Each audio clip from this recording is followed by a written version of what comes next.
罗马书第2章。朋友啊，论断人間，無論你係乜人，唔是相愛推辭。你論斷別人，總係自家所做嘅，要同佢哋共樣，按樣你就係聽自家嘅嘴。愛到底行這種事情嘅人，上帝會就公當審判佢哋。總係朋友啊，你所論斷嘅別人所行嘅這條事情，就是你所行嘅啊！你想，你散得開上帝嘅審判嗎？也是你看強其豐盛嘅慈愛、寬容、忍耐。你應該知上帝嘅慈愛，因為佢愛你悔改，總是你嘅硬心，唔肯悔改。為你自家招來更多嘅憤怒，直到上帝為公義發現審判的日子來到嘅時，屬更加重嘅執法，因為上帝愛做得殺嘅行為報應佢。有的人堅持行善，追求對上帝來嘅尊貴、勇敢，唔會敗壞嘅生命，這種人，上帝會用永遠嘅生命書本佢哋，總係這條此時嘅人，佢哋棄切真理，欺聽本義，上帝嘅發現執法一定會臨到佢哋。所有作惡嘅人會遇到患難痛苦，先係猶太人，然後係外邦人，總係所有行善嘅人，佢會使佢哋尊貴、勇敢、平安，先係猶太人，然後係外邦人。因為無論對乜人，上帝唔會偏心。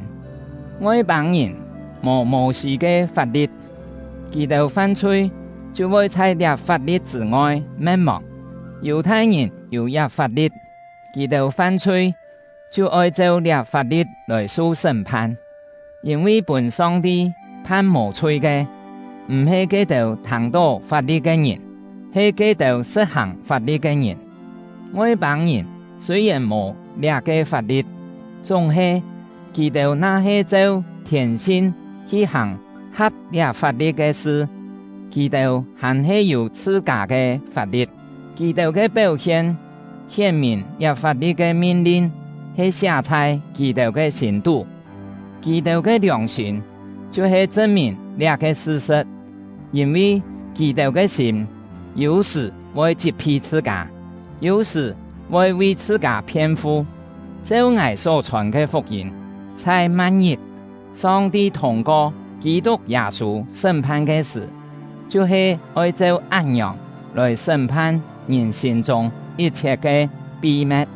總係你講你係猶太人，你依靠法律，又誇口同上帝有特別嘅關係，你已經接受法律嘅教訓，對上帝愛你做乜嘅，也曉得分別是非。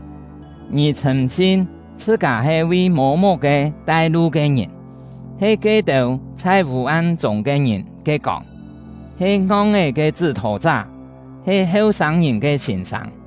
你又認為，因為你有摩西嘅法律，就對知識真理有把握。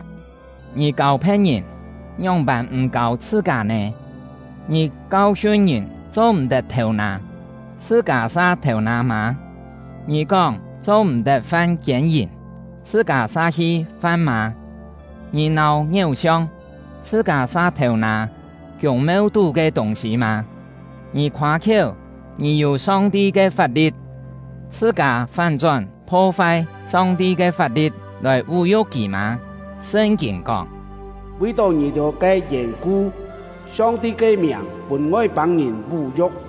你那係遵行法律，你嘅國力就有價值；你那違反法律，你嘅國力就冇辦法錄用。按樣看來，一個無數國力嘅人，那遵行法律嘅命令，上帝敢唔會選佢做屬國力嘅人嗎？你哋猶太人，要本外邦人聽吹，因為你哋梁書法律條文，要接受割禮，總係你哋違反法律。佢哋嘅身體雖然無受割禮，總係佢哋遵行法律。其實馬人真算係真嘅猶太人，真正受割禮嘅人呢，唔係外表做猶太人，身體接受割禮嘅。總講內度做猶太人嘅，真係真嘅猶太人。同樣唔係因為法律條文，係通過聖靈嘅工作，先關接受割禮嘅，真係真嘅割禮。兩種人所得到嘅稱讚，唔係對人，係對上帝來嘅。